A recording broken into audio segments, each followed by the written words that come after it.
a lot of high school athletes that aspire to play at the Division I level, and maybe right now at this time maybe you're not getting looks from those Division I schools, or maybe there's some other smaller schools or whatnot, or maybe you're not getting any. I think my words of advice would be to just don't be discouraged. I know a lot of people who took the long route, or they maybe developed later, or maybe they were just overlooked by coaches that didn't see their talent, and they went to smaller schools and they persevered through it all, and now they're playing professionally.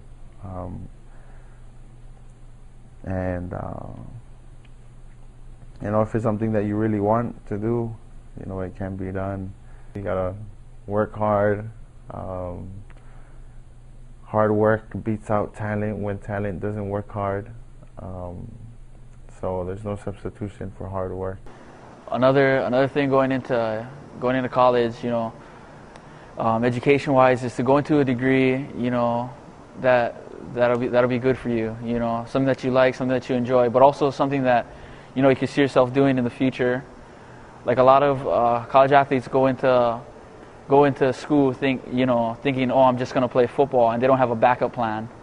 So when their football career is done, they're stuck with nothing. They don't have a degree, you know, they haven't finished, or they're going into something that's pretty much they can't do anything with it.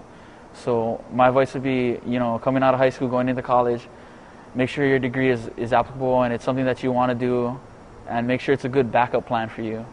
Just in, you know, if you're finished with football at the end of your career, you know, it's something that'll work out for you, something that'll be good for you in your future. If there's one thing that I would have done differently, you know, in high school while being recruited, was I wouldn't have gave a verbal commitment so early. Because when you do that, some teams tend to back off. You know, some schools tend to pull out. Like if they're offering you, they won't anymore. They'll look at somebody else. So that's one thing I would have done differently, is not commit so early. Hi, my name is Joshua Rice. Today I'd like to talk to you about a big question that a lot of high school athletes have, and that's, when does the recruiting process start? Now, a lot of people may think that it's when you get your first letter from a coach, or you send in film or something like that. I certainly thought back when I was in high school, the recruiting process started my senior year. After season was done, that's when I, you know, make my film and send it out, and then try and get in contact with coaches. But actually, the recruiting process can start as soon as you want, as soon as possible. There's a lot of coaches who are looking younger and younger for athletes to recruit, 7th, 8th grade. And so anything you can do right now would be helpful. A big thing is calling coaches, trying to make a contact with them, talking to a coach, trying to get them to know you.